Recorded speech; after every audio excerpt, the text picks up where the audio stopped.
يلا يا ماما بقى، فين الاكل؟ انا جعانه قوي، احنا اتاخرنا قوي النهارده. وطي صوتك شوية يا منار، بتزعقي كده ليه؟ مش ماما قالت اننا النهاردة هنتسحر وهناكل متأخر عشان بكرة رمضان؟ بقولك ايه يا مها، ما تتكلميش معايا دلوقتي وانا جعانه، انا ما بعرفش اتكلم وانا جعانه. ممكن تسكتي شويه لو سمحتي؟ الاكل قرب يجهز اهو يا ام لسان طويل. مش قلتلك قبل كده ان انتي لازم تكلمي اختك الكبيره بشكل كويس؟ يو بقى يا ماما، ما كانوش 4 سنين الفرق ما بيننا دول. بنت قلتلك اتكلمي بادب. اختك الكبيره عندها 16 سنه وانتي 12 سنه، يعني لازم تحترميها وتسمعي كلامها. وبعدين حتى لو يوم واحد بس، الكبير لازم يكون له احترامه. يو بقى يا ماما، هو انتي مش بتزهقي ابدا من الكلام ده؟ كل يوم نفس الكلام، انا زهقت. لا مش هزهق يا بنتي، ولا هبطل اقولك لحد ما تعملي بيه. طيب يا ماما حاضر، دلوقتي بقى انا جعانه، انا جعانه يا عالم، عايزه اكل. انا حاسه والله ان انتي هتاكلينا من كتر صراخك ده. اصبري يا بنتي، بابا هيرجع من بره ونتسحر كلنا. يا رب، انا عارفه ان رمضان ده مش هيجي غير عليا انا بس. منار يا حبيبتي، بتقولي حاجه؟ لا ابدا يا ست الكل، ده انا بقول يعني ربنا يجيب بابا بالسلامه. ياه اخيرا هناكل، ده انا هموت من الجوع. ايدك من على الاكل يا حبيبتي لحد ما اتكلم الاول، وبعدين كده هسيبك تاكلي السفره كلها لوحدك. صح، انتي صح، لازم تفضلوا تتكلموا كده وتسيبوا بنتكم جعانه. طبعا يا بنات انتوا عارفين ان بكره اول يوم في الشهر الكريم شهر رمضان. تعرفوا يا بنات اننا كل سنه بنستنى الشهر ده بفارغ الصبر، لانه شهر كله خير وبركه. ربنا بيدي فيه كل واحد فرصه ان هو يبدا من جديد، وان هو يقرب من ربنا ويصوم ويعبد ربنا. تعرفوا ان الشهر ده حسناته بتكون مضاعفه، يعني اي عمل خير او اي حاجه صح انتوا بتعملوها بتقربكم لربنا اكتر واكتر. احنا في شهر رمضان يا حبايبي بنصوم مع اذان الفجر لحد المغرب. طيب بنصوم عن ايه؟ معروفه طبعا يا ماما، بنصوم عن الاكل والشرب. صح يا حبيبتي بنصوم عنهم، لكن مش الأكل والشرب بس، في حاجات تانية كتير كمان احنا لازم نصوم عنها. في شهر رمضان احنا لازم نصوم عن كل الذنوب والحاجات الغلط اللي كنا بنعملها. ربنا رزقنا بحواس كتير قوي، وفي شهر رمضان لازم نحافظ على الحواس دي وما نعملش بيها أي ذنوب. يعني مثلا ما ينفعش اننا نسمع اي حد وهو بيتكلم، لان ده اسمه تصنت. ما ينفعش نكذب ابدا بلساننا، وكمان ما ينفعش نضرب حد. في شهر رمضان لازم نستغل كل لحظة فيه ونحاول نقرب من ربنا طول الوقت بالاستغفار والتسبيح وقراءة القرآن. خلاص بقى والله يا ماما، احنا فهمنا كل ده، ممكن بقى ناكل قبل ما اذان الفجر يأذن. انا مش عارف والله يا بنتي، انت جايبه لسانك الطويل ده انا منين؟ مش لساني طويل يا بابا، حتى شوف. طيب يلا ناكل يا غلبوية انتي وبطلي كلام. بس قبل ما ناكل انا عندي ليكم مفاجأة حلوة قوي. اللي هتقدر تصوم شهر رمضان كله ليها عندي جايزة كبيرة وهتعجبها قوي. يا اخيرا، اتمنى ما حدش يتكلم بقى لحد ما نخلص اكل. بس الجايزة دي فلوس اكيد يا ست الكل، مش كده؟ صح يا لمضة انتي، والمبلغ حلو كمان. اهم حاجة تلتزمي بكل الحاجات اللي انا قلتلك عليها. طب يلا هاتي الفلوس عشان انا اكيد اللي هكسب. متأكدة قوي انتي؟ انا شاكة ان انتي تكملي يومين اصلا. على فكرة بقى انا مظلومة، وهتشوفي ان انا هكسب يا ماما وهوريكي. طيب يلا استموا الله وكلوا، كفاية كلام. يا حاسة نفسي مش قادرة اتحرك من كتر الاكل، وحاسة ان بطني بقت كبيرة قوي. طبعا يا حبيبتي لازم يحصل كده، ما انت مسحتي الاطباق كلها اللي كانت على السفره. يلا بقى على المطبخ يا حلوين علشان ننضف المكان. اوعي تقولي يا ماما، انتي اكيد بتهزري، انا مش هعمل حاجة معاكي ابدا. ومش هتقدري ليه بقى؟ انتي نسيتي يا ماما، انا لسه صغيرة، مش هينفع اعمل اي حاجة معاكي. خدي بقى بنتك حبيبتك الكبيرة تعملك كل اللي انتي عايزاه. يلا يا مها يا حبيبتي، ادخلي المطبخ بسرعة. انا هدخل من غير ما انتي ما تقوليلي. اختك مش هتدخل لوحدها، انتي كمان لازم تتعلمي تعتمدي على نفسك وتساعدينا في شغل البيت. يلا اتحركي. انا هقوم اهو يا ماما، عارفة ليه؟ عشان انا عارفة ان انتي مش هتسيبيني في حالي.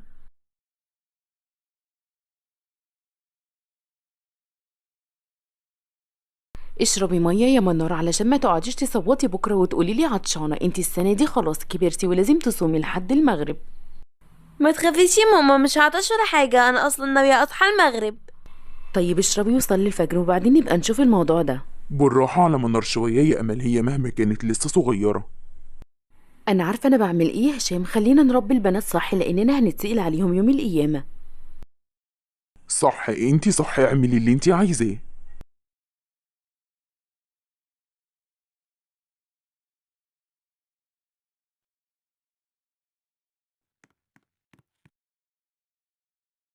يلا يا بنات اصحوا الظهر أذن، قوموا علشان تلحقوا تصلوا. حاضر يا ماما، هقوم اهو. وانتي يا اخر الصبري ما تصحي وتتحركي يلا. يا ماما ارجوكي سيبيني انام، انت عايزة مني ايه؟ حرام عليكي، مش قادرة، خليني انام شوية ارجوكي يا ماما. اخلصي يا منار وقومي، مفيش وقت، لازم تلحقي تصلي. بصراحة كده يا ماما انا مش هقوم غير لما المغرب يأذن، او لما المغرب يأذن صحيني على طول. وهو ده بقى يبقى صيام؟ مش هسيبك تنامي كل ده طبعا، هو ده اللي انا قلتلك عليه امبارح، اخلصي وقومي. ليه يا رب ما خلقتنيش ده وضاع تاكل وتنام بدل الهم ده؟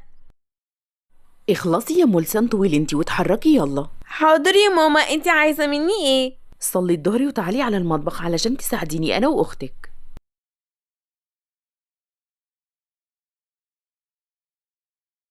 الله الله، ايه الروايح دي يا ست الكل؟ بقولك ايه، ما تجيبي كده ادوقلك الاكل. يا الله يا ولي الصابرين، يا بنتي يا حبيبتي انتي صايمه نسيتي ولا ايه؟ ودي حاجة تتنسي برضو يا ست الكل؟ انا فاكرة طبعا، بس انا كنت بعمل كده عشانكم انتوا مش عشاني يعني. وعشان احنا بقى ازاي؟ كنت هدوقلكم الاكل عشان لو مسمم ولا حاجة، انا عايزة احميكوا، كنت هضحي بحياتي في سبيل حياة الاخرين، ابقى انا غلطانة يعني؟ غلطانه ازاي؟ لا طبعا انا بنتي بريئه بريئه قوي. شكرا يا ست الكل، ما تسيبيني ادخل اكمل نوم بقى. انتي خلاص صحيتي ومفيش نوم تاني طول اليوم، ريحي نفسك، يلا روحي اعملي حاجه مفيده وبلاش غلبه. طيب تمام، حاضر يا ماما. ياه، هو الوقت ماله بيعدي ببطء قوي كده ليه؟ انا جعانه قوي، معقول كل ده والعصر بس هو اللي اذن؟ انا خلاص مش قادره اتحمل نفسي اشرب شويه ميه. يلا يا منار قومي صلي العصر. طيب حاضر يا ماما.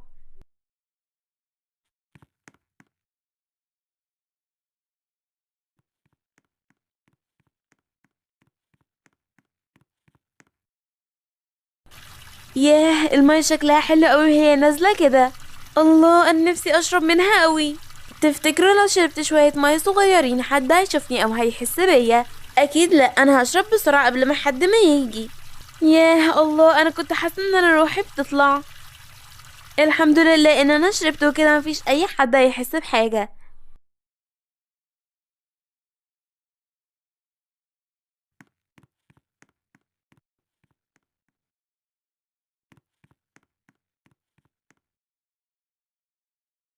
انا جعانه قوي، مفيش اي حد دلوقتي في المطبخ. اكيد لو اخدت معلقه واحده بس محدش هيحس باي حاجه. هي معلقه واحده بس واكيد يعني محدش هيلاحظ حاجه.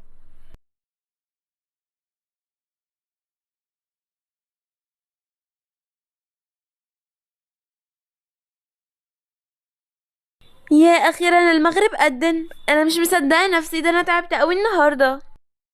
انا والله اللي مش مصدقه ان انتي كملتي اليوم يا بنتي. ده دايما ظالمني عشان انا غلبانه، ليه بس كده يا ربي؟ ليه خلقتني في العيله دي؟ طيب يلا يا حبيبتي اكسري صيامك ببلحه.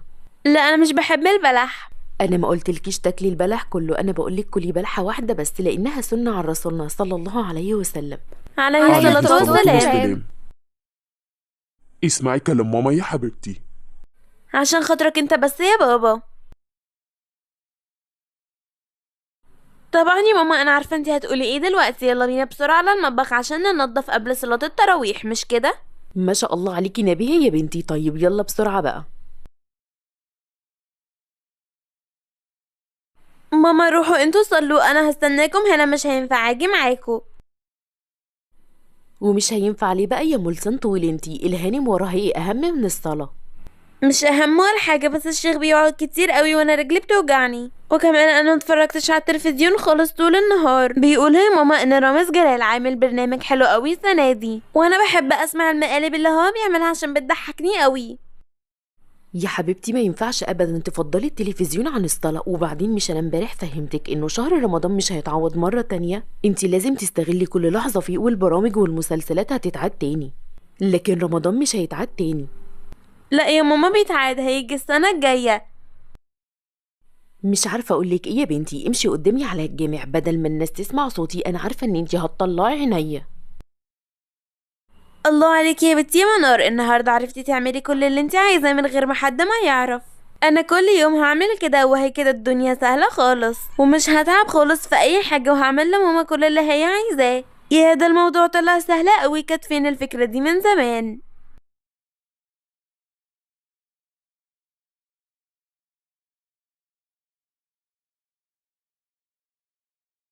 اكل بقى لان انا جوعت قوي خلاص، مش قادرة اصبر اكتر من كده.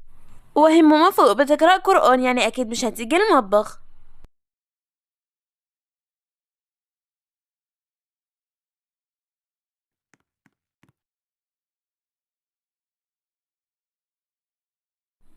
ايه ده؟ هو انتي بتعملي ايه؟ هو انتي ما تعرفيش ان كده حرام؟ استني بس يا مها، انتي فاهمة غلط. انا هفهمك كل حاجة. تفهميني ايه بس؟ هما لو شافتك هتزعل منك جدا. افهمي بس، انا ما كنتش قصدي اعمل كده، وانتي اكيد مش هتروحي تقولي لماما، وانا مش هعمل كده تاني. انا اصلا نسيت ان احنا كنا صايمين وما كانش قصدي. نسيتي ولا عملتي كده بمزاجك؟ لا طبعا نسيت، عشان خاطري يا مها ما تقوليش لماما. مش انا اختك حبيبتك، اعملي كده عشاني ارجوكي، وانا صدقيني مش هعمل كده تاني. بس انا ما ينفعش اكذب كده، ربنا هيزعل مني. ومين قالك بس ان انتي هتكدبي؟ انتي مش هتقولي اي حاجة ولا هتتكلمي اصلا، وكأنك ما شفتيش اي حاجة، وانا مش هعمل كده تاني ابدا، ارجوكي يا مها. انا مش عارفه اقولك ايه ولا عارفه اعمل ايه. عشان خاطري عشان خاطري ارجوكي، وانا بجد مش هعمل كده تاني. طيب ماشي، خلينا نظبط الاكل اللي انتي بهدلتيه ده، واوعي تعملي كده مره تانية. ماشي، انا همشي بسرعة بقى.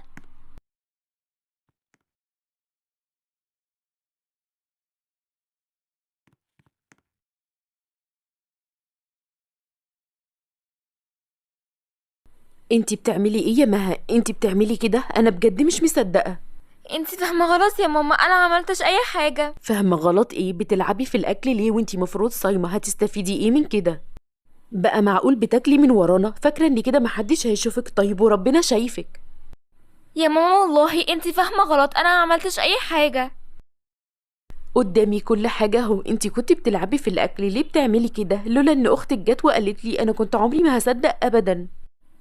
انتي بتقولي مين اللي قالك؟ منار؟ يا ماما انتي فاهمه غلط، منار هي اللي كانت بتاكل اصلا، وطلبت مني ما احكيلكيش على اي حاجه، لكن شفتي يا ماما؟ مش قلتلك هتقولك كده؟ شفتي بقى؟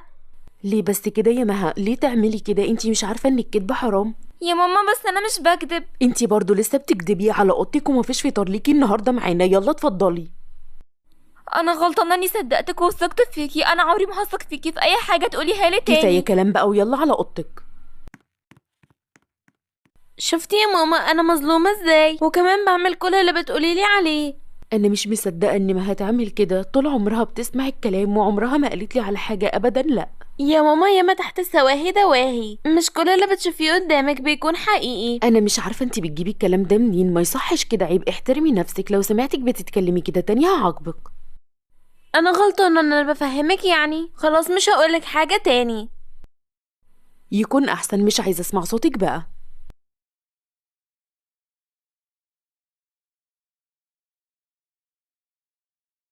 فين مها؟ ليه ما جاتش تفطر لحد دلوقتي؟ انت متعرفش يا بابا ايه اللي حصل؟ ده حصل حاجات كتير قوي وانت برا. بس يا ملسنين، انتي مش عايزه اسمع صوتك. افطري وانتي ساكته. طب قولي لي انت يا امل، ايه اللي حصل؟ بعد الفطار هحكي لك اللي حصل. نفطر دلوقتي وبعد كده نشوف. انت عايزانا نفطر من غير مها؟ لا طبعا، انا لازم افهم ايه اللي بيحصل. ما انا مش قادرة اسكت، لازم احكي لك. ماما يا بابا شافت ما وهي بتاكل في المطبخ. تخيل مها المطيعة اللي طول الوقت بتقولوا عليها انها مطيعة وانها بتسمع الكلام، طلعت بتاكل في المطبخ. ده بجد؟ لا لا يمكن مها تعمل كده. ما تشغلش بالك انت بالحاجات دي يا هشام، وافطر بس. ما اشغلش بالي ازاي؟ دول بناتي، لو ما كنتش اشغل بالي بيوم هشغل بالي بمين؟ انا هدخل لمها اوضتها واتكلم معاها واعرف منها ايه اللي حصل بالظبط.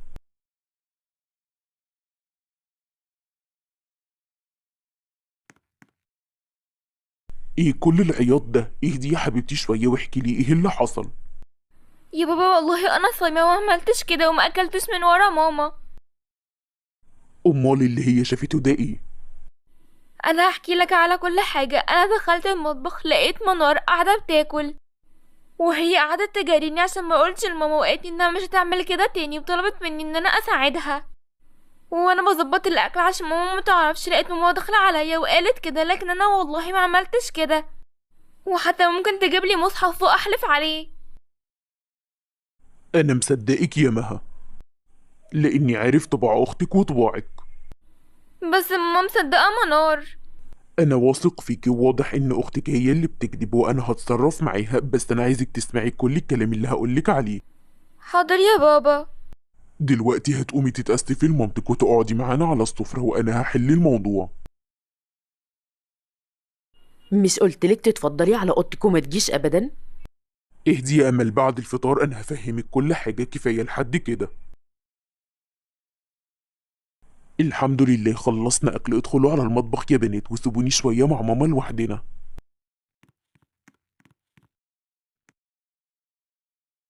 انت ازاي تعدي الموضوع كده؟ هي ممكن كده تغلط اكتر. يعني انتي مصدقة ان مها تعمل كده؟ انا هفهمك كل حاجة. طب ما يمكن هي بتكذب علشان منار فتنت عليها. انت عارفة ان مها مش ممكن تعمل كده ابدا، مها من وهي صغيرة هادية جدا ومش بتاعت كدب وحوارات. انت معاك حق يا هشام. طيب وهنعمل ايه دلوقتي؟ ركزي مع تصرفات منار، ووقتها هنعرف مين فيهم اللي بيكذب ومين فيهم اللي بيقول الحقيقة. انت معاك حق، انا هعمل كده فعلا ونعرف كل حاجة. يا سلام عليكي يا بنتي يا منور، طلعتي نفسك من الموضوع زي الشعرة من العجينة. انت ذكية قوي رغم صغر سنك. كده بقى انام وانا مرتاحة يا على الفرحة اللي انا فيها. انا بجد مبسوطة قوي. منار، هو انت بجد هتنامي بالبساطه دي؟ يعني مش عايزه تقولي لي اي حاجه قبل ما تنامي؟ اقولك ايه، انا مش عايزة اي حاجة. انت عايزة حاجة؟ هو انت ازاي برده كده بجد؟ ازاي عملتي كده؟ ده انا عملت كده عشانك. محدش ضربك على ايدك وقالك تعملي كده. انت اللي عملتي كده من هبلك. يعني انا هبله يا منار؟ انت لسه واخدة بالك؟ انا كنت فاكراكي تعرفي من زمان. طيب تمام، انا بقى هوريكي ايه الهبله دي هتعمل فيكي ايه. ماشي يلا وريني، انا مستنية اشوف اهو. مجنونة قوي مها، دي هتعملي ايه يعني؟ ولا تقدر تعمل اي حاجة. هي فاكرة انها تقدر تعمل لي حاجة، بس الزجاجة اللي هي فيها دي. بقى كده فاكره اني مش هعرف اعمل لك اي حاجه؟ فاكره ان انا غبيه؟ انا هوريكي حالا. انا هجيب كوبايه الميه الكبيره دي واغرقك بيها كلها، وبقى وريني بقى هتعملي ايه. انا دلوقتي اهو معايا ازازه الميه، لازم اركز بقى واروح بسرعه عشان اغرقها بيها.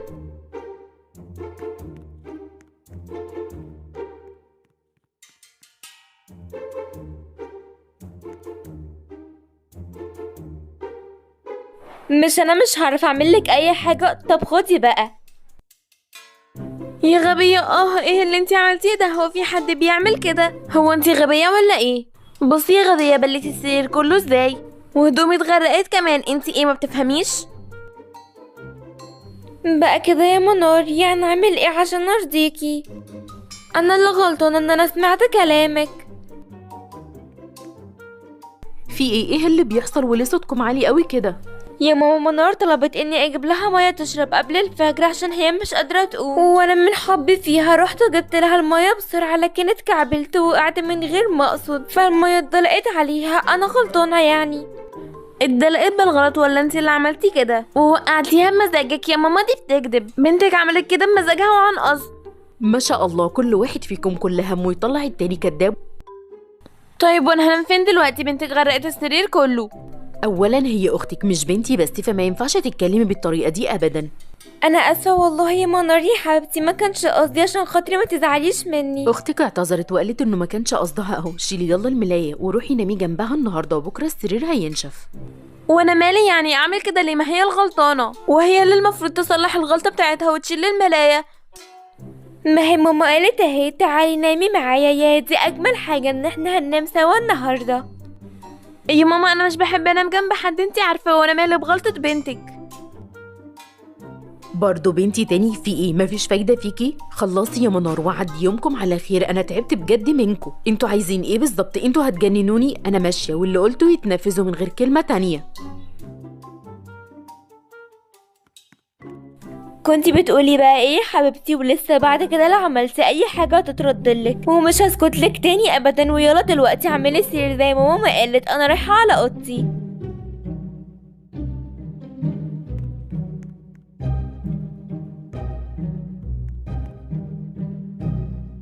انتي يا زفت ادخلي جوه شويه، انا كمان عايزه انام. انتي واخده السرير كله لحسابك. هو انتي ليه مش بتردي يا بت انتي؟ ما تردي عليا وتتحركي، انطقي بقى والا هشيل الغطا من عليكي. برضه مفيش رد. طيب انتي حره، انتي اللي اخترتي.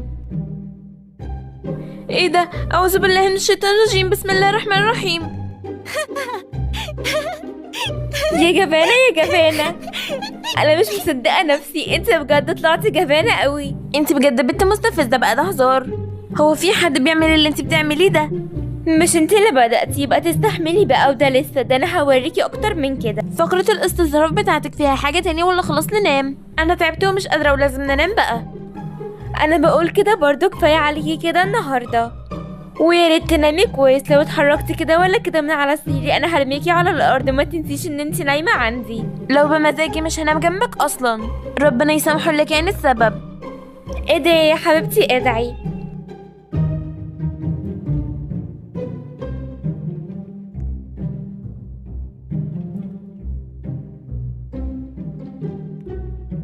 يلا يا بنات نصحى علشان نشوف ورانا ايه. مفيش وقت، خلينا نخلص ده قبل الفطار. لسه ورانا حاجات كتيرة قوي، وكمان عايزين نقرأ شوية قرآن.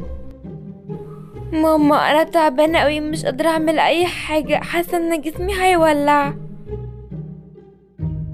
مالك يا حبيبتي؟ وريني كده دماغك لما اشوفها. ايه ده؟ انت سخنة كده ليه؟ حرارتك عالية قوي. ده اكيد دور برد يا ماما. طيب تحبي تاخدي دواء يا حبيبتي وتفطري النهارده؟ لا يا ماما، انا هنام شويه وقت الفطار هاخد الدواء. خدي انتي منار تساعدك النهارده. لو انا مالي، انا ماليش دعوة. هي تعبانة يبقى انا كمان تعبانة ومش هعمل حاجة زيها. اشمعنى انا اتدبس في مساعدتك لوحدي؟ هو انت ما تعرفيش توافقي على حاجة من غير مناهدة؟ قومي خلصي، انت زي الفل. انا هروح على المطبخ ودقايق والاقيكي ورايا. ربنا معاكي بقى يا حبيبتي. عايزاكي تنضفي وتطبخي بضمير عشان عايزة اعرف افطر النهاردة. بنت انتي، انا حاسة ان انتي بتمثلي وان انتي كويسة ما فيكيش اي حاجة. يلا انطقي قولي واعترفي.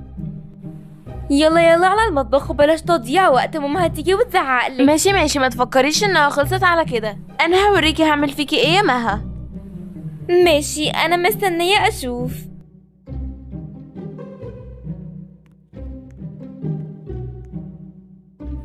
ما كنتش عايزة اعمل كده ابدا، لكن انتي اللي خلتيني اعمل كده. انا كنت بأمل منك اي حاجة وانتي مش راضية تبطلي كده ابدا. اتحملي بقى كل اللي هيحصل فيكي. الحمد لله على الطرق اللي بتخلي الواحد تعبان وهو مش تعبان. انا بقى شوية تاني احسن. انتي لسه نايمة لحد دلوقتي؟ ما كفاية كده وقومي. انا عصر اذن، قومي عشان حتى تصلي.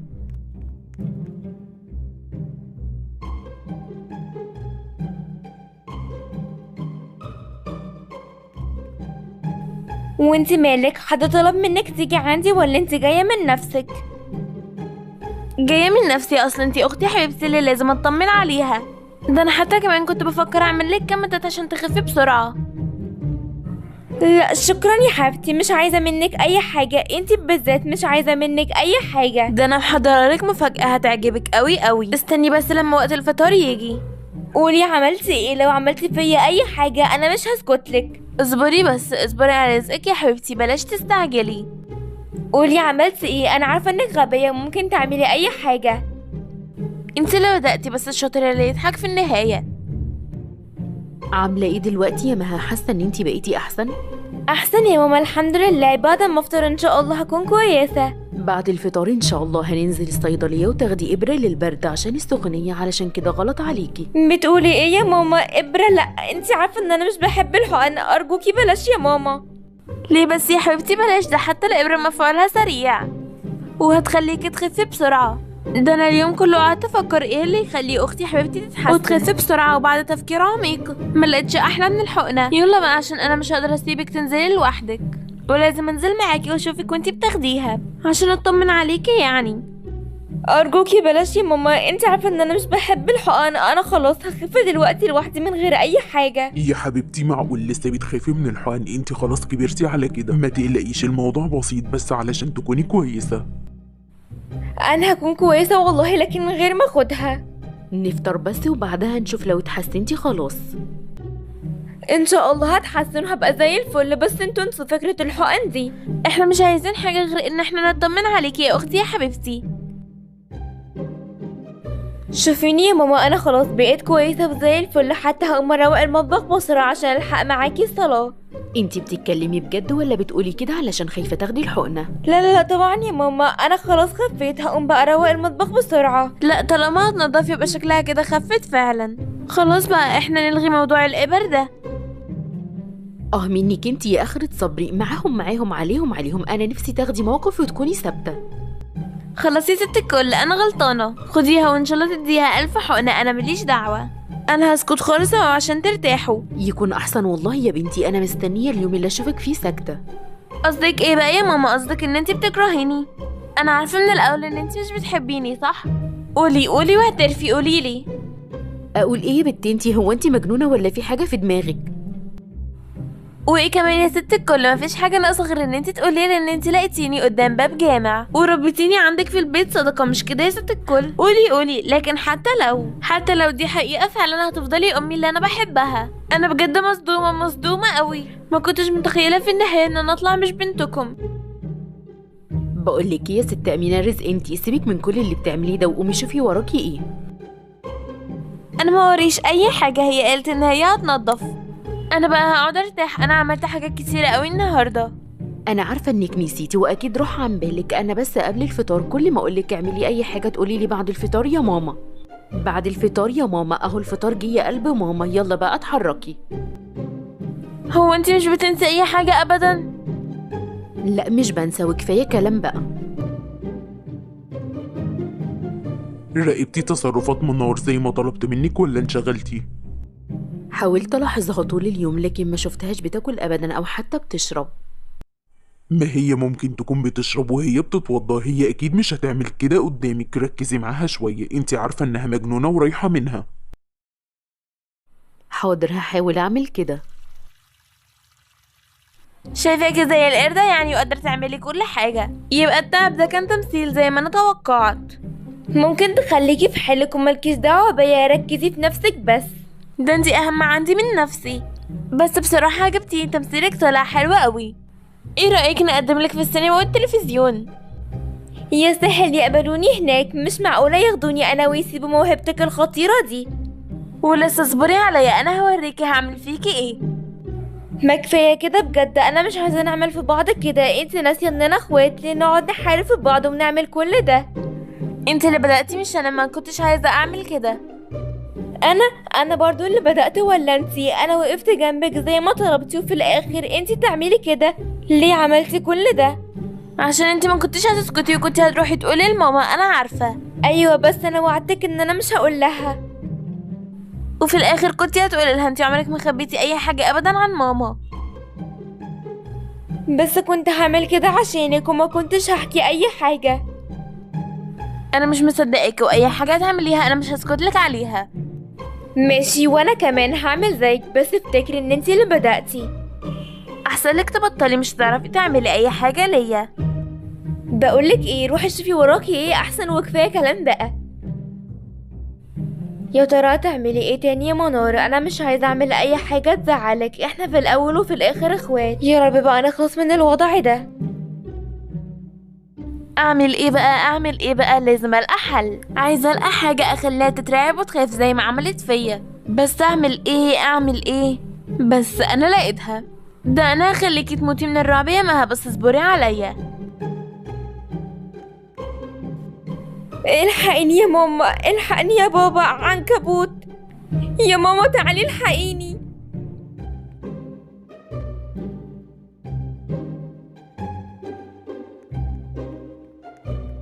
اهدي يا مها، في ايه؟ ازاي طلعتي على السرير كده وايه اللي مخوفك؟ الحقيني يا ماما، الحقيني، في عنكبوت في الأوضة، أنا خايفة قوي. عنكبوت ازاي بس؟ اكيد بيتهيألك يا حبيبتي. اهدي بس، مفيش اي حاجة. لا يا ماما بصي، هو موجود هناك اهو، انا شايفاه. اهدي يا حبيبتي، ده مجرد عنكبوت بلاستيك، ما تخافيش اطمني، خلاص بقى اهدي. بقى ده كله عشان مجرد عنكبوت بلاستيك؟ ايه كل الدراما دي يا جبانة انتي؟ اكيد انتي اللي جبتيه هنا وعملتي كده، انا متأكدة. ايوه ده بتاعي، انا بحبه قوي وبحب العب بيهم، مش ذنبي ان انتي بتخافي منهم. ممكن يكون وقع مني امبارح وانا نايمه جنبك. مش قلتلك بلاش تسيبي حاجتك دي كده؟ وبعدين هو في حد يحب يلعب بالحشرات؟ مش انا يا ست الكل بلعب بيهم، يبقى اكيد فيه. طيب لمي حاجتك دي بقى بعيد عن اختك، وما تدخليش اي حاجة تاني في اوضتها. طيب حاضر يا ماما. ربنا يهديكي دايما كده يا بنتي يا رب. وانتي خلاص يا مها اهدي، مفيش حاجة، انا تعبت منكم والله، هتجيبولي جلطة. بعد الشر عليك يا ماما، ربنا يديك الصحة والعافية. انا تعبت قوي قوي، تربية البنات طلعت اصعب من ما اتخيل. ولسه احنا لسه في البداية. هو هيكون في اصعب من كده؟ طبعا، امال ايه، هو انا جبت حاجة من عندي اهو، سامع الصوت ده؟ البنات شكلهم بدأوا يتخانقوا تاني.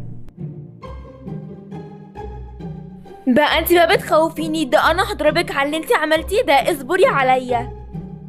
عمرك ما هتقدري تمدي ايدك عليا، وبعدين ما انتي عملتي كده امبارح، ليه انا ما اعملش كده؟ على فكرة احنا كده خالصين، ايه رأيك بقى نبدأ من جديد؟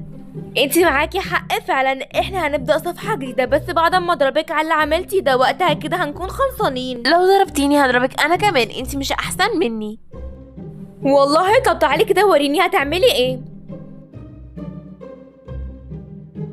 الله الله، لا ده انا اجيب هشام بقى ونقعد نتفرج على المعركة دي ونشوف مين اللي هيغلب. يا ماما يا زكية، تصدقي فكرة؟ احنا نعمل هنا حلبة مصارعة ونشوف مين هيغلب. انا عجبتني الفكرة قوي، يلا بينا.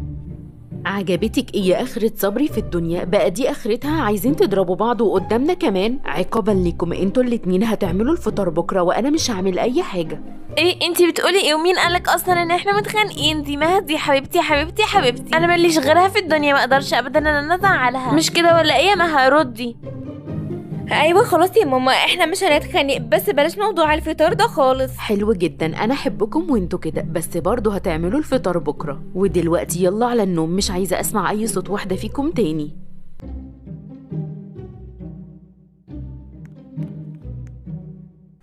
عاجبك كده مرتاحة انتي بعد اللي حصل ده؟ ايوه مرتاحة جدا جدا، وكفاية بقى الحركات دي، انا زهقت منك، انتي مملة جدا. القلوب عند بعضها. انا لازم اعرف كل واحدة فيكم بتعمل ايه، واشوف مين الصادق ومين اللي بيكذب فيكم.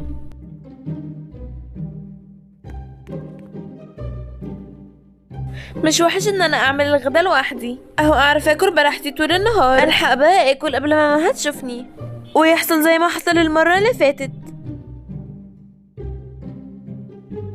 معقول اللي انا شايفاه ده؟ منار طلعت بتعمل كده بجد، وطلعت بتفطر من ورانا، يعني مها ما كانتش كدابة ابدا وكانت بتقول الحقيقة. انا لازم اكلم هشام دلوقتي وهو هيقول لي انا هعمل ايه. احسن حاجة اروح ابعت له رسالة وهو يقول لي اعمل ايه.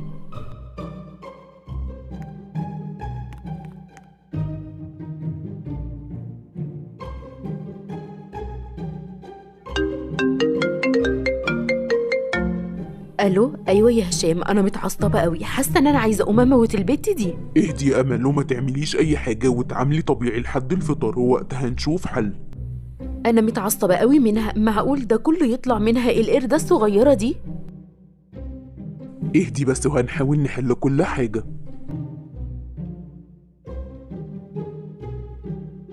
في أول يوم رمضان ماما اتكلمت يعني ايه صيام وازاي بنصوم رمضان، مش كده؟ ايوه يا بابا. طب كل واحدة فيكم بقى بتعمل اللي ماما قالت عليه وبتصوم؟ اكيد طبعا يا بابا. متأكدة يا منار؟ يعني مفيش أي يوم فطرتي فيه كده ولا كده صمتي كل الأيام؟ ايوه متأكدة، هو في ايه؟ انتي كدابه يا منار، واللي انتي بتقوليه ده ما حصلش. لا يا ماما، اكيد ما هقولك حاجة، هي اللي بتعمل كده مش انا، هي بتكدب عليكي. هتفضلي تكدبي كتير؟ انا شفتك بعينيا ومحدش قال لي حاجه، لسه حابه تكملي في كدبك ده؟ شفتي ايه؟ اكيد انتي فهمتي غلط. برضو مصره تكدبي، انا مش عايزه اسمع صوتك مره تانية. انا شفتك وانتي بتاكلي، فكلمة كمان ومش هقولك هقوم اعمل فيكي ايه. طيب يا ماما فهميني، انا ما قصدتش اعمل كده. انا بس كنت ببقى جعانه قوي، مش قادره استحمل الجوع، وكمان كنت حاسه ان انا عطشانه ومش قادره استحمل، لان انا مش متعوده اصوم اليوم كله.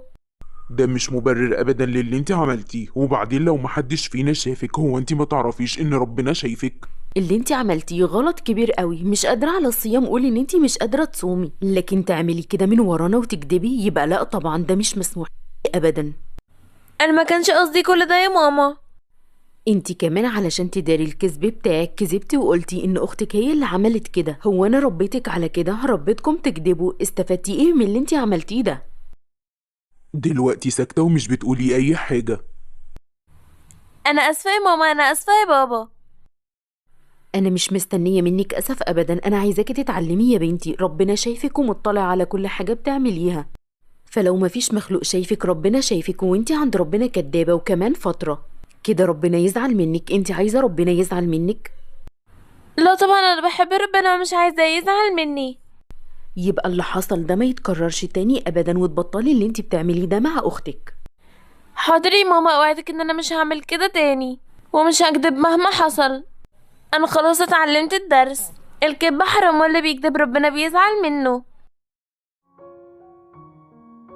انا تعبت قوي النهارده في شغل البيت، انا هنام بقى عشان استريح شويه.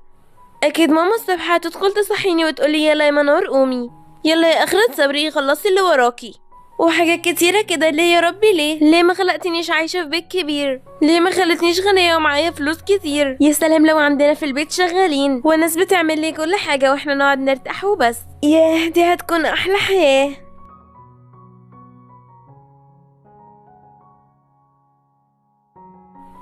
ايه ده؟ الله، ايه البيت الحلو ده؟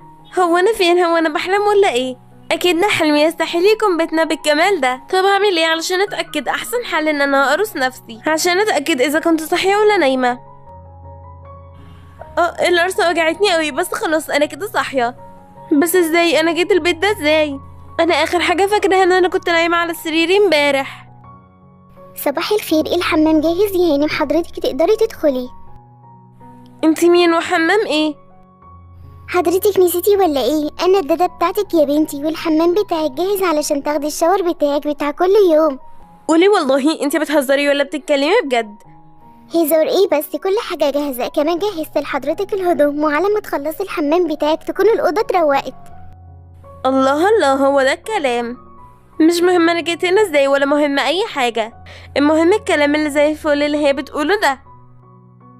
تحبي اشوف الميه لو بردت ارجع اظبطها تاني؟ لا انا هشوف كل حاجه لوحدي.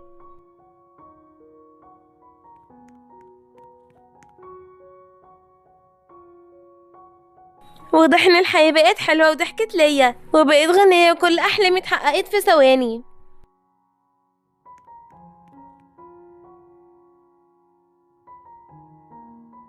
الاوضه بتلمع واتروقت بسرعه قوي، ده انا بعد اروقها في قرن. هي ازاي خلصت بالسرعه دي؟ انا هخرج من الاوضه، لازم اشوف ايه اللي بيحصل في البيت.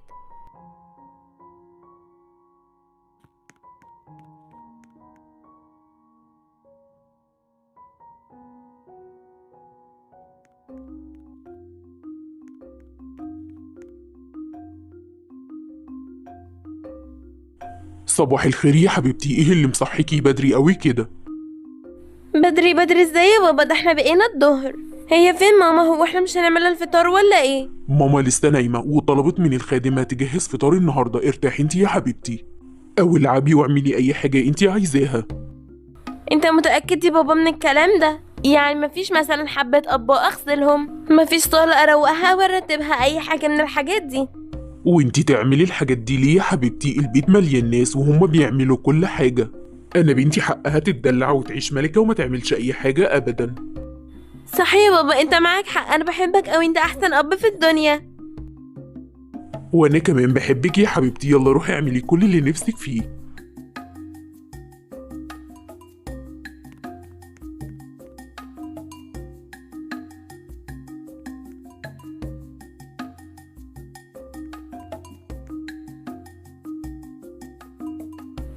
انا مش مصدقه نفسي بجد، ولا مصدقه اللي حصل ده. هي دي الحياه ولا بلاش؟ يا اخيرا جه اليوم اللي انا مستنياه. انا هروح اقعد قدام التلفزيون واتفرج براحتي.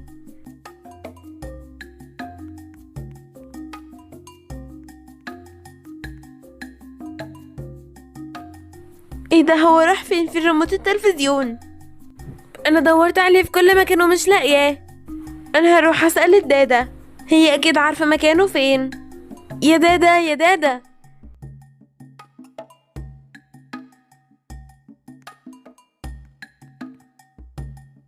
ايوه يا هانم، اتفضلي، تأمري بايه؟ هو في ريموت التلفزيون، انا مش لاقياه. هو حضرتك نسيتي ولا ايه ان مدام امل من اول رمضان وهي منع التلفزيون لحد الفطار، وبعد الفطار تقدري تشغليه عادي. طيب خلاص، روحي انتي يا دادا كملي اللي وراكي.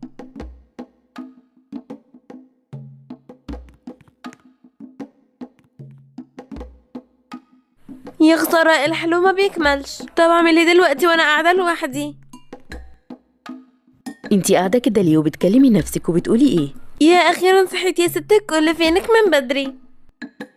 كنتي عايزة حاجة يا حبيبتي؟ مالك يا ست الكل هادية كده ليه ومش متعصبة؟ طمنيني عليكي، انتي سخنة ولا ايه؟ اكيد انتي تعبانة ومحتاجة دكتور. طب بس يما اثر عليكي، اقول للبابا يجيب لك دكتور بسرعة. اعمل ايه؟ قوليلي يا حبيبتي. انتي مجنونة يا بنتي، مالك بتتصرفي بشكل غريب كده ليه النهاردة وصاحية بدري ليه اصلا؟ انا مش فاهمة اي حاجة، بس مبسوطة قوي بحياتنا دي وفرحانة بيها. يا رب نفضل عايشين كده على طول. انا اروح العب واتبسط بقى. تلعبي ايه؟ انتي ناسية ان انتي وراكي مذاكرة، وبعدين انتي صايمة. بدل ما تروحي تلعبي اقرأي قرآن شوية، قولي اذكار واستفيدي بوقتك. انا كنت عارفة ان الحلو مش بيكمل ابدا، ويستحيل تمشي الحياة بسهولة وسلاسة كده. انا مش هضيع صيامي عليكي يا بنتي، انتي واحدة فاضية وانا عايزة اقرأ قرآن. روحي يا ست الكل، شوفي طريقك وانا كمان اشوف طريقي.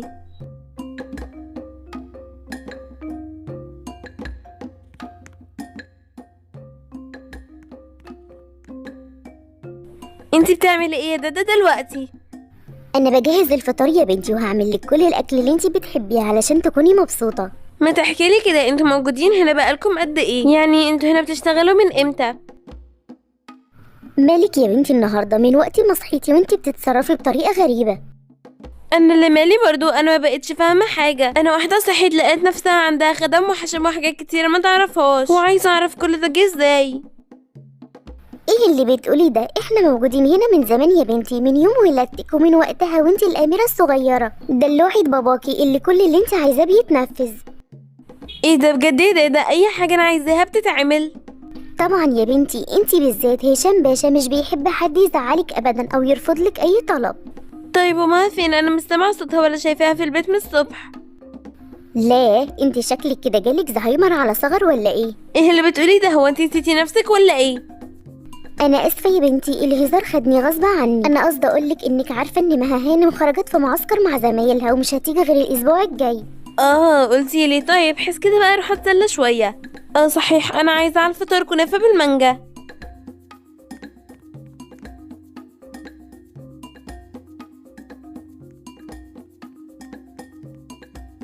حلوة قوي. انا البنت اللي مش بيترفض لها اي حاجة وممكن اعمل اللي انا عايزاه. يا كان نفسي في كده من زمان، لما ابدا اتسلى بقى.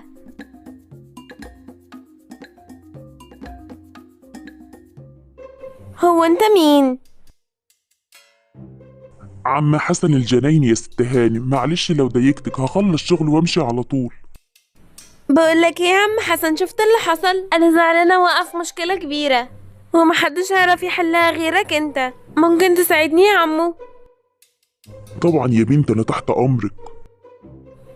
بصراحة كده اللعبة اللي انا بحبها قوي وقعت مني في المية، وانا ما اقدرش اتخنى عن اللعبة دي ابدا. ممكن تساعدني وتنزل البسين وتجيبها؟ وقتها هكون فرحانة قوي منك. انا اسف يا هانم والله، لكن انا مش بعرف اعوم، ولو نزلت البتاع اللي بتقولي عليه ده هغرق ومش هعرف اطلع منه. يعني انت مش عايز تسمع كلامي ومش عايز تعمل اللي انا عايزاه وبقولك عليه؟ انت عارف ان لو قلت لبابا وحكيت له هيحصل ايه؟ هيمشيك من هنا وهتخسر شغلك. ارجوك يا بنتي، لا، انا والله ما بعرف اعوم، ولو بعرف كنت جبتها لك. طيب ايه رايك تطلبي من هشام باشا يجيب لك واحده جديده؟ هو انت اللي هتقولي اعمل ايه وما اعملش ايه؟ انا بس اللي بقرر وبقولك انزل الميه يعني هتنزل الميه. يلا اتفضلي، يا اما هتمشي من هنا. ومش عايزين نشوف وشك مرة تانية. هتلاقي فين شغل تاني يا حسن؟ انت لازم تعمل كده عشان خاطر ولادك، واكيد ربنا هيسترها معاك عشان عارف ان انت غلبان. هو انت هتفضل تفكر كتير؟ قلتلك يلا ابدأ تنفيذ. حاضر يا بنتي، هنزل حالا اهو.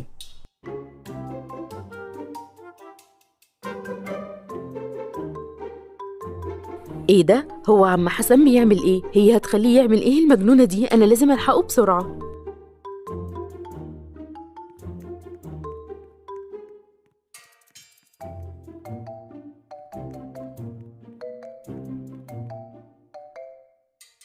استنى يا عم حسن، انت بتعمل ايه؟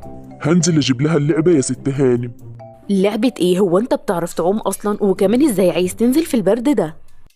ست منار قالت ان اللعبة بتاعتها وقعت جوه المية وانها عايزاها، فانا كنت نازل عشان اجيبها. بالله عليكي ما تقطع عيشي، انت عارفة ان انا محتاج الشغل قد ايه. ومين قالك بس ان انت هتسيب الشغل؟ انت مش محتاج تعمل اي حاجة ولا تجيب اي حاجة. سيبك من اللي منار قالته وروح يا راجل يا طيب شوف شغلك، وانسى كل اللي هي قالته.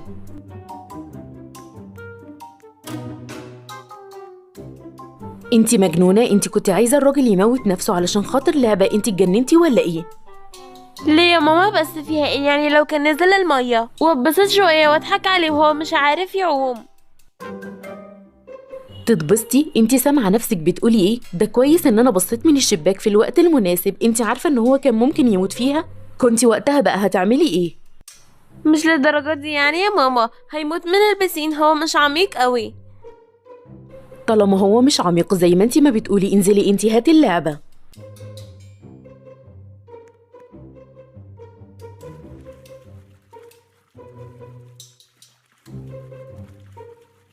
هاتي بقى انتي يا حبيبتي اللي نفسك فيه. المية ساقعة قوي يا ماما، ايه اللي انتي عملتيه ده؟ انا مش قادرة اصدق بجد اللي انتي عملتيه. هي في ام بتعمل كده في بنتها؟ مش ده اللي انتي كنت عايزة تعمليه في عم حسن؟ ايه مالك زعلانة ليه؟ بقى كده يا ماما والله لا اروح اقول لبابا بكل حاجة.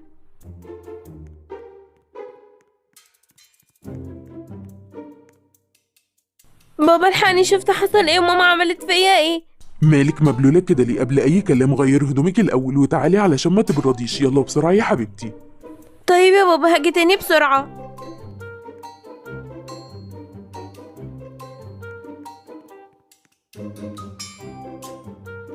تعالى بقى يا بابا شوف ماما عملت ايه. يعني يرضيك اميرتك الصغيرة يحصل فيها كده؟ شفت ماما واللي عملته؟ انا هحكي لك على كل حاجة.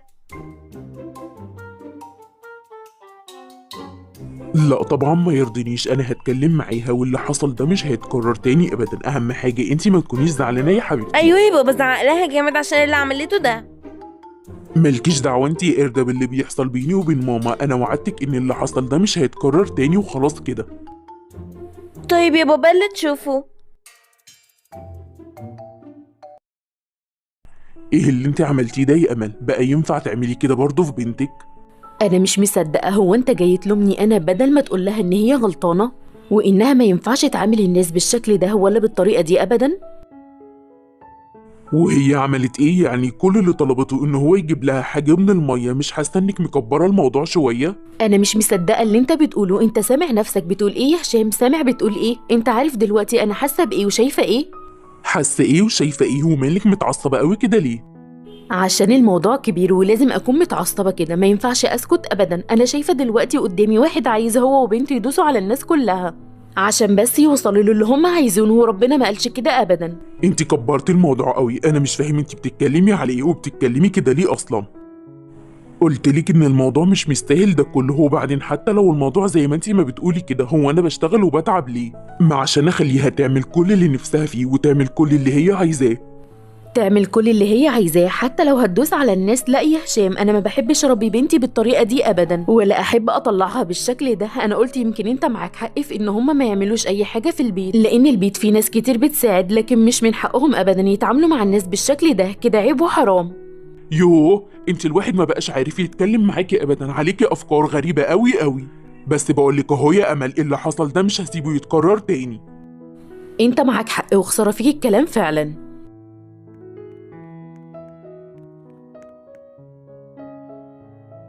في ايه يا بابا؟ في ايه يا ماما؟ صوتكم عالي كده ليه؟ في ايه يا ماما؟ ما تردي عليا. هو انت ماشيه وسايباني ليه؟ ردي عليا. سيبي مامتك يا منار وتعالي هنا، انا اتكلمت معاها واللي حصل مش هيتكرر تاني، وانت اعملي كل اللي نفسك فيه.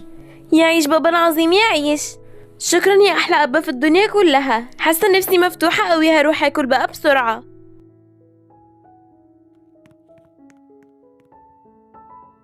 جهزي الاكل بسرعه يا دادا، انا جعانه قوي.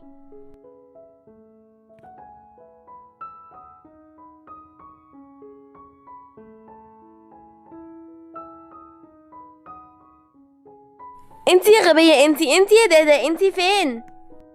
مالك يا بنتي وصوتك عالي كده ليه؟ حصل ايه؟ هو انا مش قلتلك قبل كده ما تقوليليش اعمل ايه واعملش ايه؟ هو انتي ازاي تجيبي الاكل بالمنظر ده؟ انتي مش شايفاه الاكل كله مليان ملح؟ ازاي بس؟ الاكل كويس وما فيهوش اي حاجه. انتي كمان بتكدبيني. لا، واضح انها راحت منك خالص، وكمان كبرتي وخرفتي. منار، ايه اللي انتي بتقوليه ده؟ اتفضلي تأسفي لها حالا، ما يصحش ابدا تعملي كده. دي مش اخلاق بنت متربية ابدا. يو بقى يا ماما، هو انا كل ما اعمل حاجه تقولي لي صح وما يصحش؟ دي ما بقتش عيشه وانا زهقت منك. بتضربيني بالقلم يا ماما، كل ده عشان خاطر واحده شغاله؟ انا مش قادره اصدق اللي انتي بتعمليه ده. فيها ايه يعني؟ لو مشيتوها جبنا واحده غيرها هيحصل ايه يعني؟ فيها ان دول بشر، ناس خلقهم ربنا زيها زيك بالظبط، مش من حقك تتكلمي معاها باسلوب يقلل منها ابدا ولا يجرحها. هو انتي ترضي حد يتكلم معاكي بالاسلوب والطريقة دي؟ كل واحد وليه شغله بقى. كل واحد المفروض عارف ان هي دي حياته. طيب لو ما كانش عند ابوكي كل ده كنت هتعملي ايه؟ بس هو عنده كل حاجة وانا عايشة دلوقتي كده، فلما ده يحصل بقى هبقى افكر يا ماما. وبعد اذنك بقى لانك ضايقتيني قوي.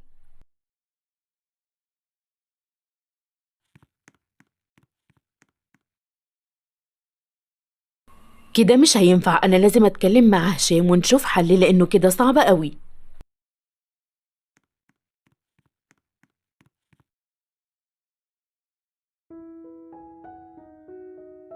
بصي يا هشام، انا طول الوقت بوافق على اي حاجه انت عايزها، لكن انا ما ينفعش ابدا ان بناتي يطلعوا بالشكل ده. ما يعجبنيش ان هم يطلعوا اتكاليين واعتماديين، لا وكمان بيتعاملوا مع الناس بشكل مهين. من امتى وانت كده؟ ارجع تاني لطبيعتك وطيبه قلبك.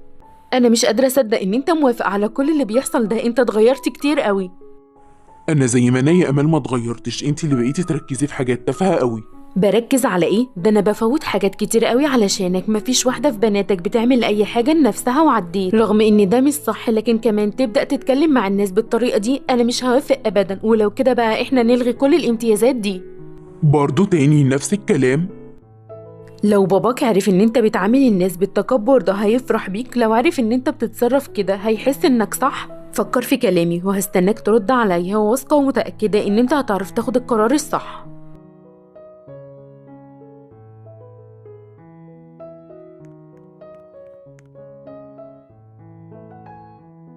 انا فكرت في كلامك يا امل ولقيت ان معاكي حق وموافق على اي حاجه انت عايزه تعمليها.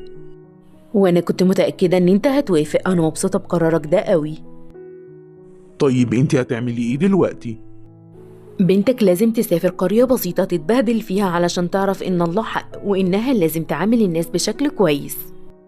بس هي صغيره قوي على كده، مش خايفه يجرى لها حاجه؟ دي بنتي وأكيد مش هرميها، أنا هسافر معاها الريف وأخليها تتعلم هناك كل حاجة. طيب تمام، اعملي اللي يريحك.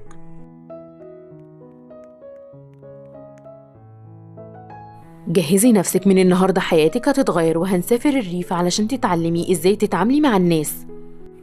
انتي بتقولي ايه؟ لا طبعا مش موافقة، انا مش هسافر المكان ده. ده قرار نهائي، ولو مش عايزة تجهزي هدومك عادي هتصرف من هناك. لا الريف لا، انا مش عايز اروح هناك. لا.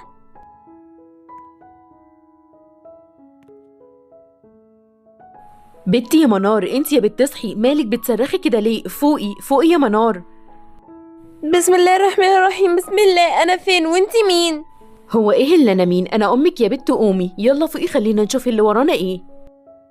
هو احنا عندنا خدم وحاجات من دي في البيت؟ ليه؟ شكلك اتجننتي النهارده، انت كنت بتحلمي ولا ايه؟ ايوه صح يا ماما، الحمد لله ان انا بحلم وان السفر للريف طلع حلم. انت عرفتي منين اننا مسافرين؟ حد قالك ولا ايه؟ انا جايه اصحيكي واقولك يلا نجهز الشنط. سفر؟ طب تصبحي على خير بقى، انا هنام للابد. ارجوك يا ماما بلاش نسافر، انتي عارفه ان انا بكره كل حاجه هناك. هو احنا ليه هنروح المره دي؟ ما جد وتيتا دايما بيزورونا، انا مش عايزه اروح. ارجوك يا ماما عندهم. تاني يا منار، هو انت ما بتزهقيش ابدا؟ لازم تفضلي تزني على كل حاجه كده؟ فهمتك وقلتلك ان جدو تعبان مش قادر يجي واحنا لازم نروح نشوفه. طب ما تروحي انتي يا ماما وسيبيني انا هنا. هو انا هعمل ايه معاكم يعني؟ انا اكيد ماليش لازمه. لا يا حبيبتي ما تقوليش كده ابدا، انت ليكي اهميه كبيره قوي قوي، وبعدين نسيبك فين ومع مين؟ احنا كلنا رايحين. سيبيني لوحدي، مش هتخطف يعني. اوعدك ان انا مش هتحرك ولا هخرج بره البيت، وهفضل قاعده وهعمل كل اللي بتقولي لي عليه. بس ارجوكي يا ماما بلاش اروح معاكم هناك. اتكلمي يا حبيبتي زي ما تتكلمي، في الاخر هتروحي برضه. وفري عليا كلامك ده وروحي قولي لنفسك. حتى مش هين عليكي تسمعي بنتك؟ من الامهات؟ فين الامهات اللي كانت بتسمع كلام ولادها؟ فين الامهات اللي بتحب عيالها؟ بس راحوا فين؟ ماتوا في الحرب يا اختي. ويلا من هنا بدل ما اجي اوريكي الامهات الموجوده حاليا، واوعدك ان انت هتتبسطي بيهم قوي. لا وعلى ايه، انا ماشيه يا ست الكل.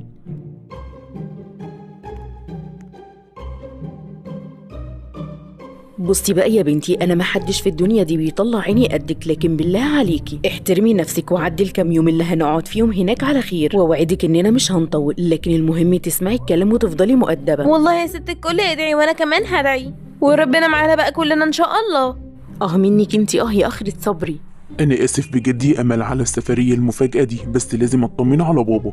اوعى تقول كده تاني، انت عارف ان اهلك هم اهلي، وانا كمان عايزه اطمن على بابا. ربنا يطمنا عليه يا رب ويطول في عمره ويجعله بخير.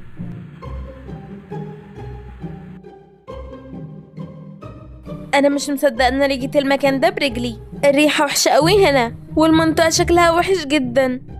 اللي يشوفك يقول ان انت جايه من دوله اوروبيه، ما تعيشي عيشه اهلك يا بنتي. ما هو يا ماما انا كنت عايشه عيشه اهلي وراضيه ببيتنا عادي. يلا بقى نرجع بيتنا. انا مش عارفه ازاي انت شم ريحه مش حلوه قد الهوا جميل قوي ومريح. انا مش هرد عليكي، انت كده كده غير اي حد في الدنيا. اتبسطي انت بقى بالريحه وسيبيني في حالي. هو احنا نرجع البيت امتى بالظبط يا ماما؟ اول ما تبطلي تسالي هنرجع على طول. بطلي رغي بقى ويلا بينا، ده بيت جدكم هيعجبكم قوي.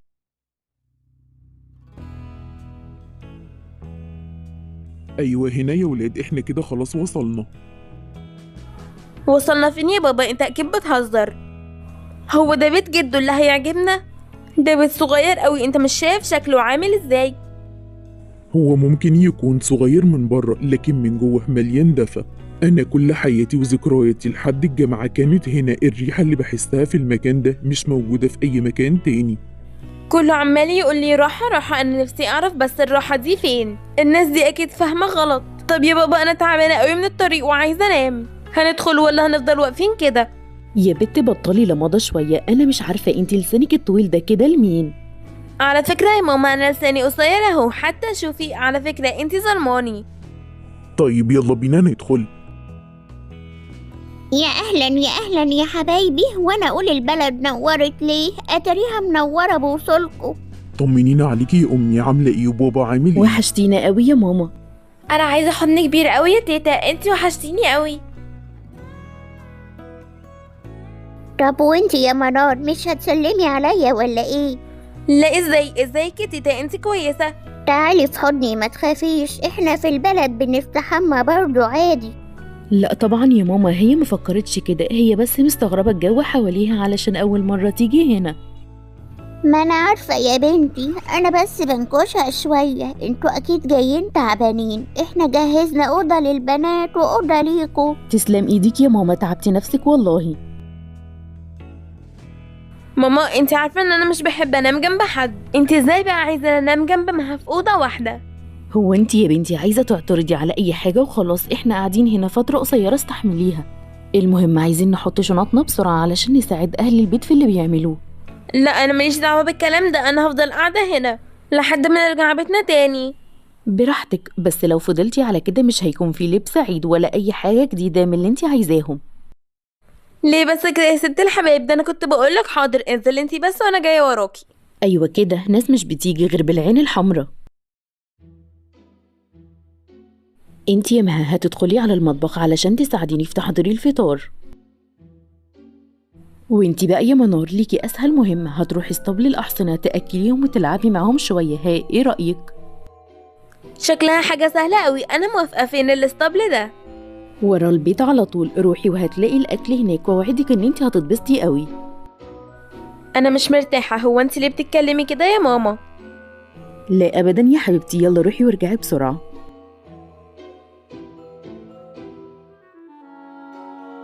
اديني جيت اهو. يا الاحسن شكلها حلو قوي، انا بحب شكلها جدا. اما ابدا اكلها بقى، وهي شكلها هتحبني اما اقرب من الحصان ده واكله.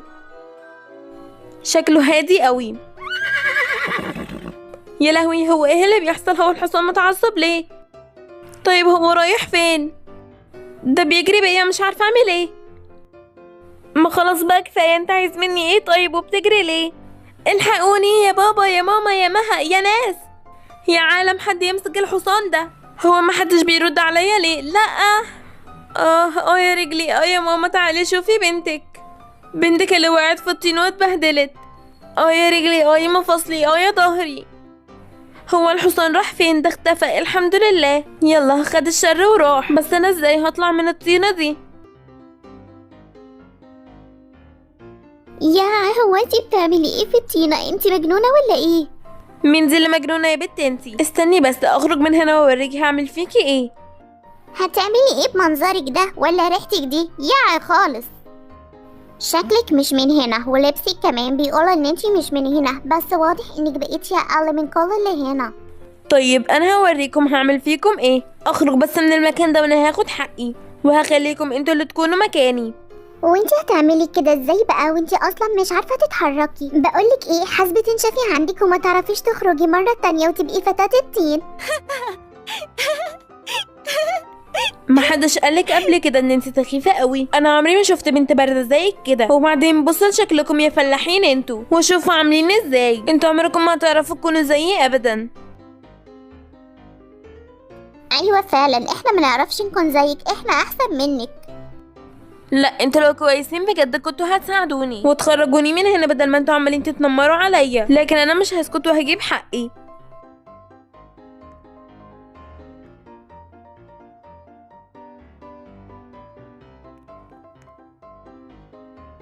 ايه ده منار، انتي بتعملي ايه في الطين ده؟ وقعتي هنا ازاي؟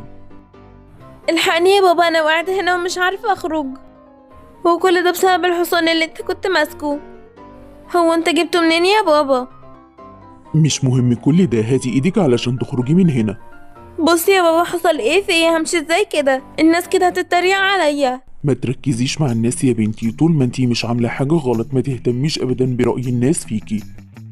ازاي بقى ما اهتمش برأيهم؟ هما كلهم فاكرين ان انا غبيه ووحشه. بصي يا بنتي، الدنيا مليانه ناس، وطبيعه البشر الاختلاف. احنا مختلفين عن بعض في كل حاجه، وكمان مختلفين في وجهات النظر. يعني مثلا انا ومامتك بنحبك قوي، بس مش شرط كل الناس تحبك، وانتي اكيد مش هتبقي ماشيه مهتمه برأي كل الناس فيكي. عارفه انتي المفروض تهتمي بايه؟ اهتم بايه يا بابا؟ بربنا، بس ان انتي تكوني بتعملي الصح، انك تكوني بتعملي الحاجه اللي حللها ربنا. غير كده مش مهم اي حاجه تانية. ايوه يا بابا، انا فهمت اللي انت بتقولي عليه، بس انا دلوقتي محتاجه اروح استحمى بسرعه علشان انا دلوقتي ريحتي لا تطاق. انا برضو بقول كده، هتلم كل الدبان علينا. حتى انت يا بابا تتريق عليا. طب انا مش هروح معاك. طيب وريني هتوصلي للبيت ازاي وانت رجلك وجعاكي؟ انا كده بقى مضطر اروح معاك. لا دوريلك بقى على حد تاني تروحي معي، انا هرجع لوحدي. ده انت حبيبي يا بابا، هو انا ليا غيرك؟ بكاشة قوي، بس يلا بينا. انتي ايه اللي عمل فيكي كده؟ انتي ريحتك صعبة قوي، يلا على الحمام بسرعة. انت طلعتي مش سهله يا ست الكل. انا فهمت انت ليه كنت بتقولي لي انها حاجه سهله خالص. بقى كده يا ماما تعملي فيا كده؟ وانا مالي يا حبيبتي، انتي اللي معرفتيش تتعاملي مع الحصان. انت اللي اخترتي الحصان الغلط. دلوقتي بقيت انا الغلطانه. طيب شكرا قوي قوي يا جماعه، انا هروح ادور لي على عيله تانية تحبني وتتعامل معايا بطريقه احسن من كده. تصدقي معاكي حق، انا افتكرت حاجة مهمة قوي انتي لازم تعرفيها، هتغير حياتك كلها.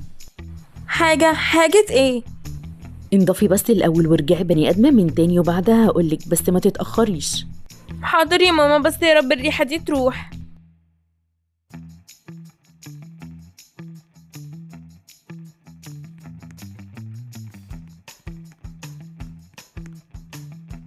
انا جيت يا جماعة الخير، حطيت كل حاجة ممكن تتحط عشان ابقى نضيفة من تاني. استني تعالي كده خليني اشم. لا الريحة موجودة زي ما هي. انت بتتكلمي بجد؟ طيب ازاي هعمل ايه؟ انا عندي ليكي حل سهل وبسيط قوي. هو ايه الحل؟ بسرعة قوليلي. انقعي نفسك بشوية مية وعليها كلور وانت تبقي زي الفل، هتختفي من الدنيا اصلا. يا لهوي على خفة دمك يا بيت سكر، ما شاء الله عليكي يا مهما تفكريش تاني. دي اقل حاجة عندي. ماما بجد بقى، هو انا ريحتي لسه وحشة؟ لا طبعا يا حبيبتي، بقيتي زي الفل. طيب يلا قوليلي بقى، كنت عايزة تقوليلي ايه؟ انا ما كنتش عايزه اقولك على الموضوع ده، وكنت بحاول كتير قوي انساه من جوايا، لكن طالما انتي مصره تعرفي يبقى انا لازم اقولك. في ايه يا ماما؟ هو انت بتتكلمي كده ليه؟ هو الموضوع بجد ولا ايه؟ انا كده هبدأ اقلق. ايوه طبعا بجد، هو انتي فاكراني بهزر ولا ايه؟ طب قوليلي في ايه يا ست الحبايب وربنا يستر. بصراحه كده يا بنتي، انا كان نفسي ما تعرفيش، لكن خلاص انا هعرفك كل حاجه، انتي مش بنتي. ايه يعني؟ ايه يعني؟ هو انا طلعت بنت الجيران ولا ايه؟ ما تهزريش، لان الموضوع بجد. ايوه انتي مش بنتي. انا في الحقيقه كنت في يوم ماشيه انا وباباكي، وكنا معديين قدام جامع، ولقيناكي مرميه قدام الجامع وانتي لسه حته لحمه حمرا، وعماله تعيطي ومفحوطه من العياط. صعبتي عليا وما قدرتش اسيبك، ومن يومها خدتك وربيتك وبقيتي بنتي. ماما هو انت بتتكلمي بجد؟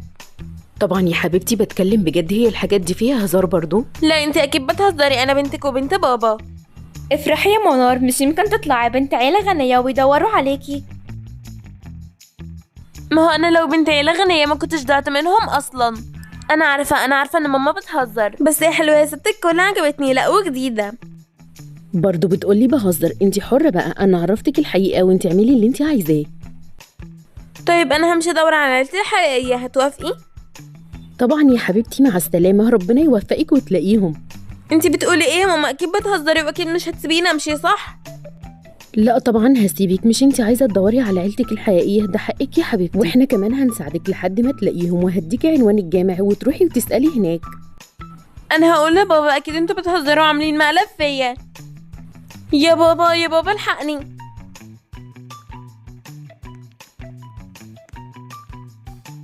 في ايه يا بنتي؟ صوتك عالي قوي كده ليه؟ انا سامعك من بره. انا عايزه اعرف الحقيقه دلوقتي، هو انا بنت مين؟ ايه السؤال ده؟ ازاي انت بنت مين يعني؟ بنتي انا طبعا. هو انت لقيتني قدام باب جامع مع ماما؟ ومين قالك كده؟ ماما اللي قالت لي قولي الحقيقه يا بابا. انا خلاص عرفت كل حاجه، مفيش داعي لتمثيل الحب عليا. انا دلوقتي فهمت ليه بتحبوا مها اكتر مني. قلبي بينزف من الزعل.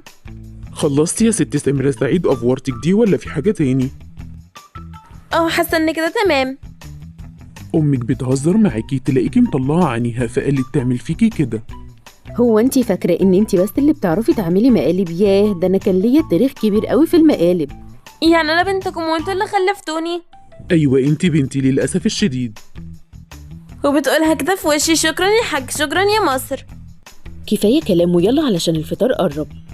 بس انا كان ورايا حاجات كتير بره البيت ولازم اروح اعملها، دي حاجات مهمه جدا. لا وانتي مهمة قوي بصراحة، بعد الفطار اعملي اللي انتي عايزاه. بس انا مش هقدر استنى، لازم اروح واخد حقي. قلتلك بعد الفطار نشوف الموضوع ده.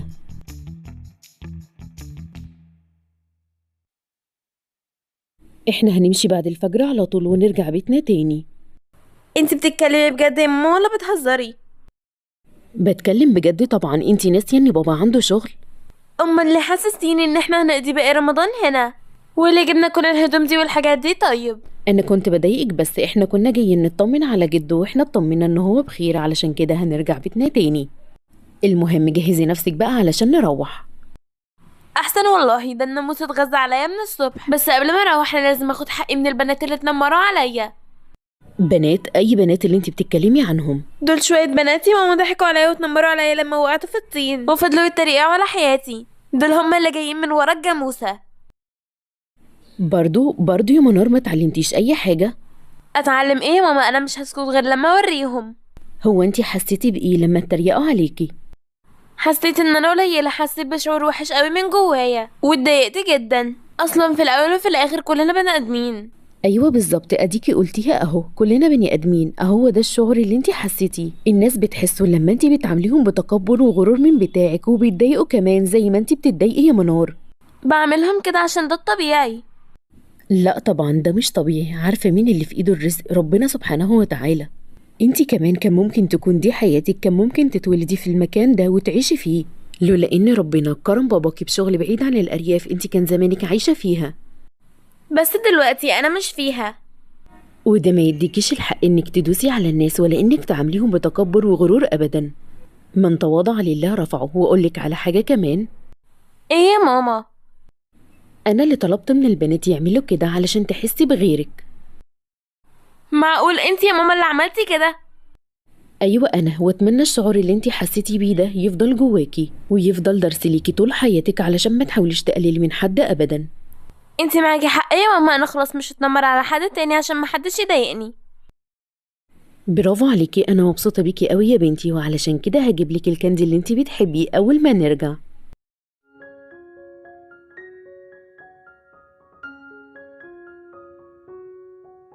هو في ايه الازعاج ده على الصبح؟ انا مش عارفه انام خالص. يا ترى مين اللي هيعمل كل الازعاج ده وعامله ليه؟ انا لازم انزل اشوف بنفسي بقى.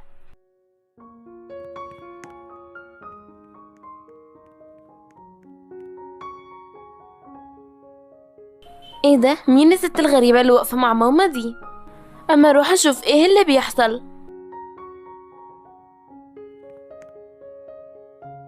صباح الخير يا ماما، ايه كل الدوشه دي؟ ومين الناس دول؟ ياه، اول مره اشوفك صاحيه من نفسك، دي معجزه، ده شكل كده هيحصل حاجه كبيره قوي النهارده. بالله عليكي يا ماما ايش استفدتي؟ خدتي ايه من التريقه عليا؟ ما تقولي لي يا ماما. واقفه بره اليومين دول. ما انتي يا حبيبتي لو كنت مهتميه كنت عرفتي لوحدك. ست الحبايب ركزي، انا بنتك والله. مهتمه ايه وعرفتي ايه؟ هتقولي لي ولا ادخل البيت مره تانية؟ هو انتي بتهدديني يا بنت انتي ولا ايه؟ يلا بقى يا ماما. ما شاء الله بنتك دي يا مدام امل شكلها لطيفة خالص. لطيفه؟ غلبانه قوي انتي يا ساره. وبعدين ايه مدام امل دي؟ احنا خلاص بقينا جيران، مفيش داعي لاي القاب. ليه بس؟ ما هي عسل اهي وشكلها مؤدب جدا. صح يا ماما، معاها حق. شايفه يا ماما الناس اللي بتفهم بتقول ايه؟ انا فعلا مؤدبه جدا، مؤدبه خالص. طيب يا مؤدبه، مش المفروض نرحب بجيراننا ونسلم عليهم ولا ايه؟ صح. اهلا يا طنط، نورتي البيت، بس انتوا هتفضلوا عاملين دوشه كده كتير، انا عايزه انام. شفتي بقى الادب؟ اظن مفيش بعد كده. سيبيها تقولي اللي هي عايزاه وانا هجاوبها، ده حقها. ما تقلقيش يا حبيبتي، احنا هنخلص رص الحاجات وهتلاقي الدوشة دي اختفت خالص. يلا يا منار روحي ساعدي طنط علشان تخلص بسرعه. لا اي ست الكل، انا ماليش في الكلام ده، انا هرجع البيت واستنى لما تيجي.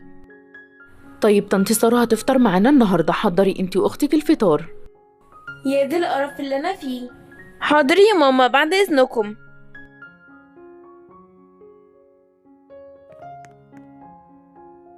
هما جيران جداد، احنا مالنا يطلع عينينا ليه؟ كل حاجة اعملي يا منار، اعملي يا منار، كأن مفيش غيري في الدنيا.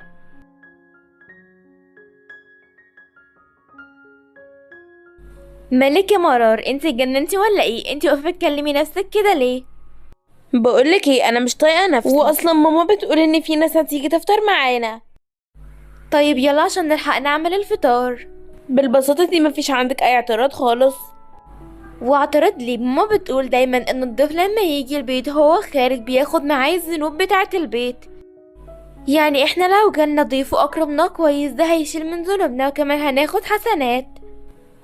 قلتيلي. طيب حس كده بقى، خدي الحسنات لوحدك وانا بقى هروح ارتاح بعد اذنك. ربنا يهديك يا منار يا حبيبتي. مفيش داعي تتعبوا نفسكم يا مدام امل، احنا كنا هنطلب اكل من بره. ما تقوليش كده، انا مبسوطه قوي ان احنا اخيرا هيكون عندنا جيران جنبنا، وبعدين ده النبي صلى الله عليه وسلم وصى على 7 جار، ولا ايه بقى؟ انتي جميلة وذوق قوي حقيقي، شكرا على كل حاجة. اتفضلي يا ساره اقعدي ارتاحي شويه على ما اشوف البنات في المطبخ واجي.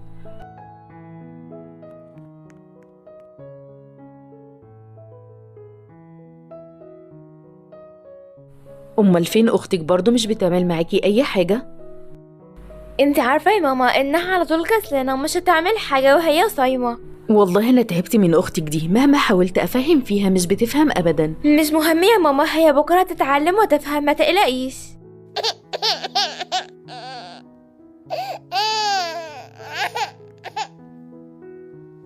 هو في ايه الزن ده؟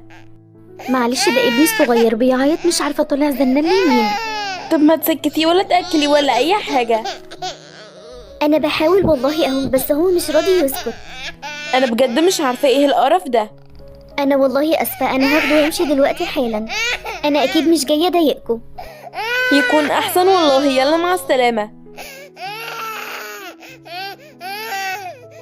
ايه اللي انتي بتقوليه ده؟ اتفضلي اعتذري حالا، واياكي تقولي كده مرة تانية. يا ماما ما هو انا مش عايزة اسمع ولا كلمة، اتفضلي اعتذري حالا. انا اسفه، بعد اذنكم. انا والله اسفة جدا، انا لازم امشي. انا عارفة ان ابني يزن بيعيط كتير قوي وبيزن. انتي بتقولي ايه؟ انا اللي اسفة طبعا، ده طفل وطبيعي ان هو يعيط كده. هي منار بس مش فاهمة، وانتي هتفضلي قاعدة معانا هنا لحد الفطار. انا بس مش عايزة اعمل لكم مشاكل وازعاج. بلاش الكلام ده، قلتلك ان انتي منورانا. ده انا ما صدقت حد ياخد بحسي في المنطقة دي. وبعدين بقى هي الست سارة وابنها دول هيفضلوا يجي عندنا كل شويه. انا زهقت منهم بجد. ومش بس كده، ده كل شويه ماما تزعلي بسببها. اما انزل اشوف بقى بيعملوا ايه.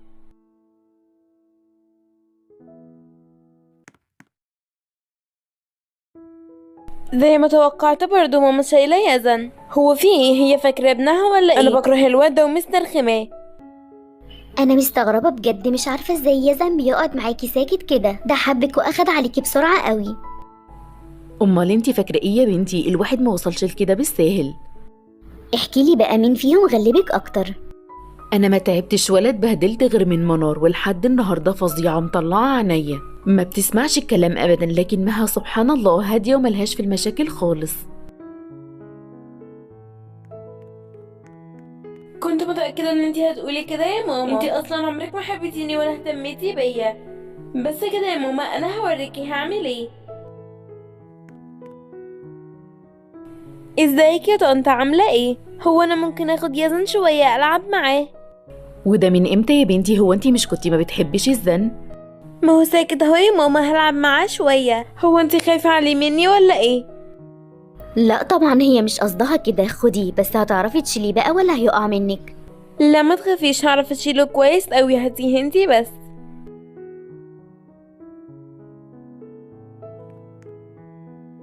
بقى انت بقى اللي هتاخد ماما مني، فاكر ان انت هتسرقها. انا بكرهك وبكره مامتك قوي، وبكره اليوم اللي جيتوا عشتوا فيه جنبنا. وريني خدودك دي كده بقى، كل دي خدود، هم مالهم كبار قوي كده ليه؟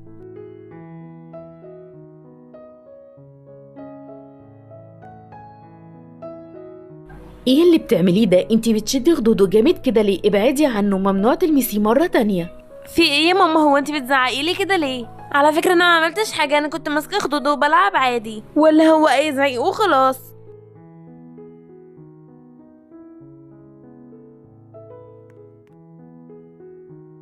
شفتي يا ساره؟ هو ده اللي قلتلك عليه، اهي كده طول الوقت لسانها متبري منها.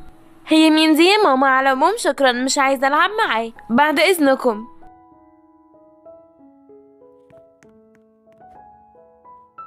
ليه كده يا امل؟ انتي زعقتي جامد في البنت وكمان قدامي. اعمل ايه بس يا ساره؟ ما هم من عمايلها فيا هتجنني بجد. ربنا يعينك عليها، بس مفيش حد بيحب مامته تتكلم بالشكل ده معاه قدام حد. هي ممكن تكون حست انك بتقللي منها قدامي. انا هبقى اتكلم معاها واشوفها. طيب انا همشي دلوقتي وانتي شوفيها علشان ما تزعلش.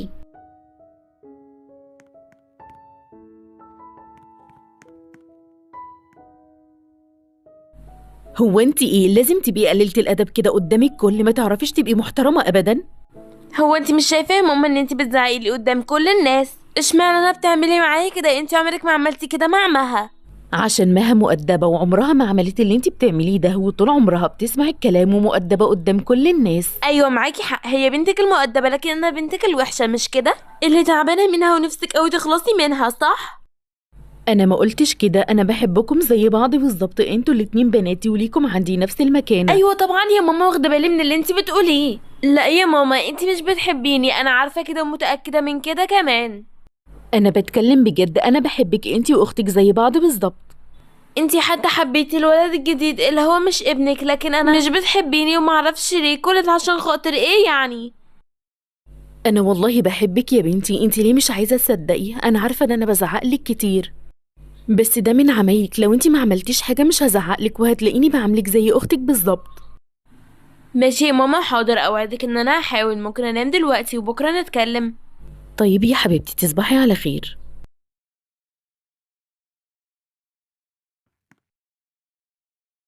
هي ليه ماما بتعمل كده؟ ليه ماما مش بتحبني؟ انا حاسه ان انا مش بنتها بجد، بس انا عمري ما هسيب حد ياخد مني ماما. حتى لو انت مش بتحبيني انا هفضل احبك، ومش هخليكي تحبي حد تاني حتى لو عملك ايه. انا متاكده اول لما انزل هلاقي ساره وابنها دول تحت، هما بقوا كانهم عايشين معانا.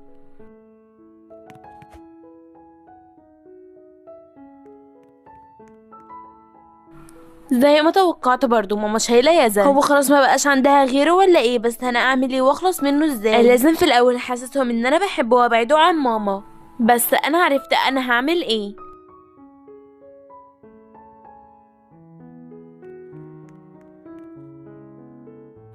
ماما انا عايزه اقولك على حاجه، انتي وطنط ساره، انا عرفت ان انا غلطانه بجد. انا اسفه، انا مش هعمل كده تاني، واللي حصل ده مش هيتكرر تاني ابدا. بجد يا منار؟ بجد يا حبيبتي؟ ايوه طبعا يا ماما، انا بحبك قوي، بحب طنط ساره كمان. من وقت ما سكنوا جنبنا وهم خلوا للبيت صوت كده. انا ما كنتش فاهمه، لكن لما فكرت لقيت ان انتي معاكي حق. ربنا يكملك بعقلك يا حبيبتي. ها بقى يا طنط ساره، هتخليني العب مع يزن مره تانية؟ انا قررت ان هو هيبقى اخويا الصغير، واوعدك ان انا هخلي بالي منه. اخوكي مرة واحدة دي حاجة تشرفنا طبعا يا استاذة منار. العفو العفو يا طنط، بلاش تشكروني. متواضعة جدا، مش عارفين من غيرك كنا هنعمل ايه. ما كنتوش هتعرفوا تعيشوا طبعا. طيب يلا يا حبيبتي، خدي يزن وروحي العبي واتبسطي، بس خلي بالك منه. حاضر يا ماما، هروح العب انا وهو في الجنينه، عن اذنكم. اعمل فيك ايه بقى؟ بس قبل ما اعمل اي حاجه انا لازم اخلي ماما تثق فيا وتبقى متاكده ان انا مش هعمل فيك اي حاجه. خليك بقى قاعد هنا والعب بعروستي، واياك تعمل اي صوت. ما انت ساكت وحلو اهو، امال كنت بتزن كتير ليه؟ تصدق اسمك لايق عليك، اسمك يزن وانت زنان موت.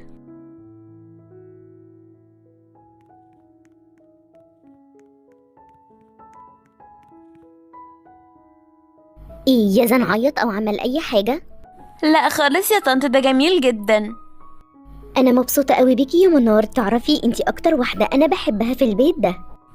انتي بتتكلمي بجد؟ طيب بتحبيني ليه؟ اكيد طبعا، هو في حد يشوف القمر ده وما يحبوش؟ انا بحبك قوي، وبحبك انك دايما بتقولي كل اللي جواكي. انتي شجاعة وانا بحب ده فيكي. طيب شكرا، انا هدخل جوه. طب انا هعمل ايه دلوقتي؟ هي قالت انها بتحبيني وكان شكلها ان هي مش بتكذب. انا مش عارفه اعمل ايه، اصلا انا كمان يعني مش بكرهها، انا بس نفسي تبعد عننا وتخرج عن حياتنا هي وابنها. انا لازم اكمل اللي انا بعمله عشان ده يحصل. انا هخلص منهم للابد واكيد مش هشوفهم تاني.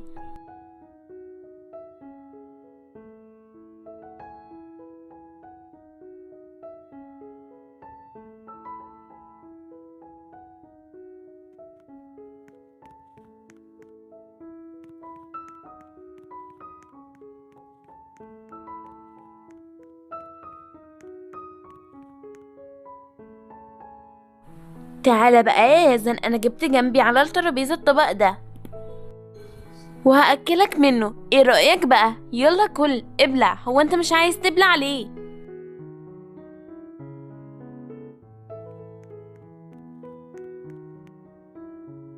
ايه ده؟ انتي بتعملي ايه؟ سيبي الاكل ده بسرعة. في ايه يا طنط؟ هو انت متعصبه كده ليه؟ هو شكله كان جعان وانا كنت عايزه اخليه ياكل بس، لكن هو مش راضي يبلع. هيبلع ازاي؟ هو انت شايفة عنده اسنان؟ ده صغير جدا ومش بياكل زينا، ده عمره لسه 9 شهور بس. انا اسفة جدا، انا ما كنتش اعرف. انا شفته بيبص على حلويات فقلت ياكل منها زينا علشان هو نفسه فيها. هو بيبص عليها علشان هي قدامه مش عشان عايز ياكل منها. انت عمرك ما اتعاملتي مع اطفال قبل كده؟ لا، ده اول طفل اشوفه في حياتي. انا اسفة بجد، ما كنتش اقصد، ما تزعليش مني يا طنط. طيب بس ما تعمليش كده تاني. انا هاخد الولد وامشي دلوقتي. طب خليكي قاعدة معانا، لسه بدري. لا كفاية كده لحد النهاردة. لما مامتك تخرج من المطبخ قولي لها ان انا مشيت.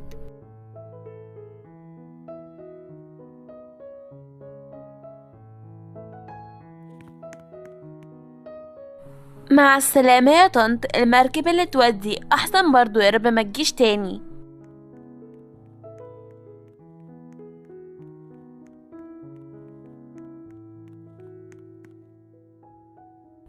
امال فين ساره؟ قالت انها لازم تمشي ومشيت يا ماما، وكانت مستعجلة. يلا مش مهم، اكيد هتيجي بكرة. متاكده ان انتي ما عملتيش اي حاجه؟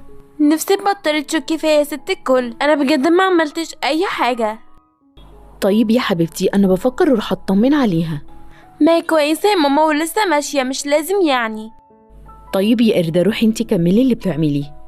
ما تخافيش يا ماما، انا هخليها مش عايزة تيجي هنا تاني. انا هخليها تختفي من عندنا خالص، مش بعيد كمان تعزل ويرجع البيت ده فاضي تاني.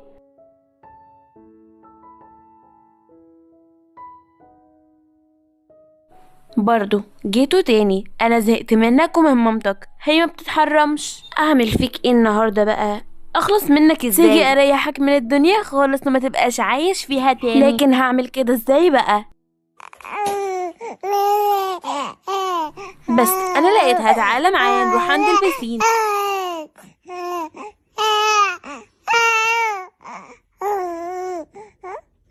بص بقى يا يزن، انا هرميك في الميه وبعدها هصوت واقول ان انت وقعت مني، وهم بقى يلحقوك او لا. انا ماليش دعوه، دي مش بتاعتي. يلا نعد مع بعض لحد 3 وبعديها هتقع. 1 2 3. انتي بتعملي ايه؟ هو انتي كنت عايزة توقعيه في المية ولا ايه؟ انتي اكيد اتجننتي، مش تاخدي بالك؟ انتي غبية يا بت انتي. في ايه يا ساره؟ انتي بتزعقي بصوت عالي كده ليه؟ حصل ايه؟ فيه ان بنتك الغبية دي كانت عايزة تموت ابني. شكلي كنت غلطانة، بنتك دي متخلفة. اهدي يا ساره، ما يصحش كده. هي اكيد ما كانش في دماغها اللي انتي بتقوليه ده. اهي بنتك قدامك، اسأليها. انا شفتها بعيني وهي عايزة ترمي ابني. لا يا ماما اوعي تصدقيها، انا ما عملتش كده. ارميها ازاي؟ ما تصدقيش يا ماما. انتي كمان بتكدبي. انا مش قادرة اصدق البجاحة اللي انتي فيها دي.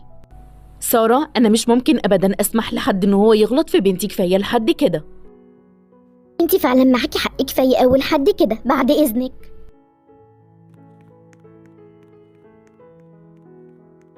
اتكلمي وقولي لي ايه اللي حصل. انا دافعت عنك قدامها، لكن انا لازم اعرف منك ايه اللي حصل. انتي فعلا كنت عايزه ترمي الولد؟ انطقي ساكته ليه؟ ايوه يا ماما، كنت عايزه ارميه واخلص منه، كنت عايزه يبعد عني عشان انتي بتحبيه اكتر مني. انتي بتحبي الدنيا كلها اكتر مني. انا عمري ما حسيت ان انتي بتحبيني. تاني نفس الموضوع؟ انتي ما بتزهقيش من نفس الكلام؟ لا يا ماما، مش بزهق ومش هزهق. شفتي انتي بتهتمي بيها ازاي؟ انا عارفه ان انتي مش بتحبيني، لكن انا مش هسيب اي حد ياخدك مني ابدا.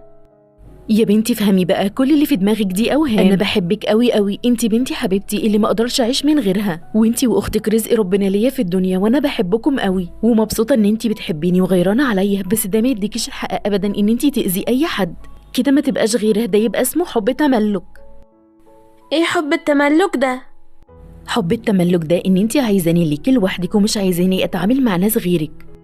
ونوع الحب ده وحش قوي يا بنتي وبيأذي صاحبه. رتبي مشاعرك وافهميها، رتبي مشاعرك وافهميها، واعرفي ان الاذى ده مش هيحل حاجه ابدا. المفروض لما تكوني زعلانه من حاجه تيجي وتتكلمي وتحكي لي كل حاجه، لكن ما تختارش الاذى يا بنتي علشان ما تروحيش في داهيه. حاضر يا ماما، اوعدك انا فهمت، وممكن اروح اعتذر لطنط ساره كمان. لا يا حبيبتي مفيش داعي، انا اصلا عايزه اقضي وقت لاميرتي الصغيره واكون معاها هي وبس. انا بحبك قوي قوي يا ماما، وعمري ما هعمل كده